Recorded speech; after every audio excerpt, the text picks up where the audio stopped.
What would you do if the people who were supposed to protect you became the ones you needed protection from right in front of your child?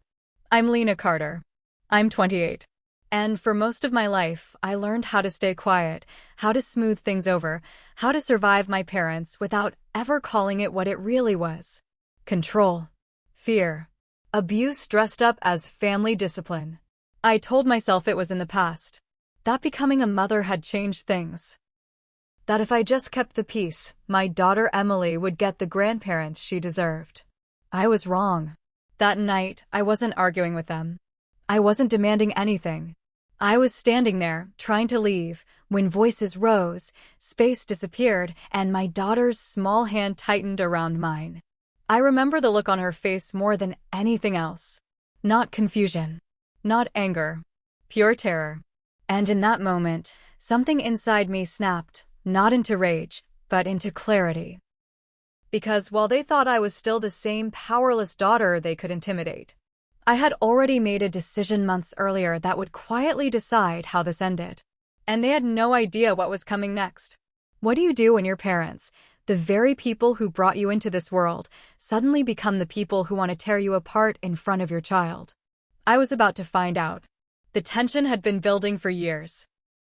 My mother, Margaret, always had a way of making everything feel like it was my fault. If she was angry, it was my fault. If my sister Claire needed something, it was my responsibility to help. But tonight, something was different.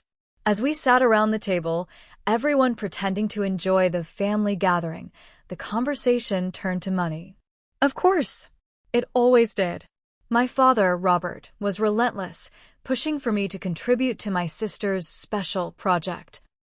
A business venture that I'd never agreed to. They knew I had the resources, but they never considered the emotional toll. To them, I was the safety net, the last option, the one who always said yes. But tonight, I wasn't going to let them pull me back into that cycle. I calmly explained that I wasn't able to help this time, that I needed space, that I'd been managing my own life for a while now. And then my mother's words cut through the silence like a knife. "You ungrateful brat," she hissed, her voice dripping with venom. "Always making excuses. You've got everything, yet you can't help your sister." The words stung, but it wasn't the words that hit hardest. It was what happened next. My father's hand shot out, grabbing my arm, and his grip was so tight it hurt. He dragged me up from my seat, his voice low and menacing. "You don't get to disrespect us like this, Lena. Not in our house." I looked around the table, everyone was watching. Every single one of them. I could see their judgment in their eyes. They thought they knew everything about me. They thought they controlled me. But they were wrong. I took a deep breath, steadying myself. This wasn't just a moment of humiliation. This was the moment when I realized I had a choice. And this time, my decision would be different. I wasn't going to beg for their approval anymore. Have you ever noticed how abusers always assume they have all the information? That they know every move you can make, every option you have left? Because as my father finally released my arm, rubbing the spot where his fingers had dug in, I saw it clearly for the first time. They thought I was trapped. My mother straightened herself, already rewriting what had just happened. "You're overreacting," she said coldly. "No one touched you. You're embarrassing us in front of your daughter." I looked down at Emily. She was shaking, eyes wide, clinging to my leg like the floor might disappear beneath her feet. That's when the fear turned into something else. Focus. Determination. I didn't argue. I didn't accuse. I simply said, "We're leaving." That alone stunned them. My father laughed, sharp and dismissive. "And go where?" he asked. "You don't survive without us." What he didn't know, what none of them knew, was that 3 months earlier, after one too many late-night phone calls demanding money, I had quietly started preparing. I documented everything. Messages. Voicemails. Threats disguised as concern. I opened accounts in my own name only. I met with a lawyer under the excuse of estate planning. I learned words like protection orders and emergency custody. I didn't do it out of revenge. I did it because of Emily. Standing there now, with my parents sneering and my sister watching from the doorway, I realized how dangerous their confidence really was. They still thought fear was my weakness. But fear had already taught me how to survive. As I grabbed my coat and guided Emily toward the door, my mother called after me, "You'll regret this." I paused, turned back once, and met her eyes. And for the first time in my life, she looked uncertain, because she had no idea how far ahead I already was. Have you ever watched someone panic when they realize their favorite weapon no longer works? That's what happened the moment I stopped explaining myself. The days after we left were quiet at first. Too quiet. No calls. No apologies.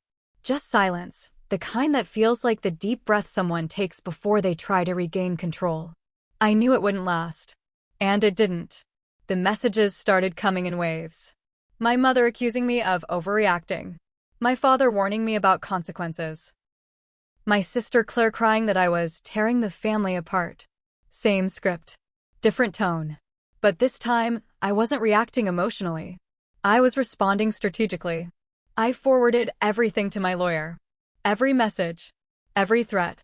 Every attempt to guilt me into coming back. I followed instructions carefully. Document. Don't engage. Protect the child. Then came the moment they didn't expect. They tried to show up unannounced. Emily was coloring at the table when my phone buzzed with a security alert. My parents' names appeared on the screen. Blocked at the gate. Denied entry. I didn't feel fear. I felt relief. Because while they were still trying to intimidate me the way they always had, the system I'd quietly put in place was already doing the talking for me. Legal boundaries. Financial separation. Witnesses. Records. They stood outside, furious and powerless, finally understanding something that terrified them. They no longer had access to me. And more importantly, they no longer had access to my daughter. But what came next didn't happen at my door. It happened where they least expected it. Have you ever noticed how the loudest people fall apart when no one is listening anymore? That's what finally broke them. A week later, the reality set in. Legal notices. Financial consequences. Boundaries they couldn't scream their way around. My parents tried once more to reach out. Not with apologies, but with confusion. With anger. With disbelief that I had actually followed through. I didn't respond. Because the truth was, I didn't need to. Emily slept through the night again. She laughed more. She stopped flinching at raised voices. And every time I saw that change in her, I knew I had made the only choice that ever mattered. People think power looks like revenge. Like shouting. Like destruction. It doesn't. Real power looks like protection. It looks like preparation. It looks like walking away without asking permission. My parents thought they could control me because they always had. They never imagined the day I would choose my daughter over their authority. But that day came. And when it did, their power ended quietly, permanently, and without warning. If you're watching this and you're standing at a crossroads, wondering whether you're strong enough to protect yourself or your child, you are. Sometimes the bravest thing you can do isn't to fight back. It's to never go back at all.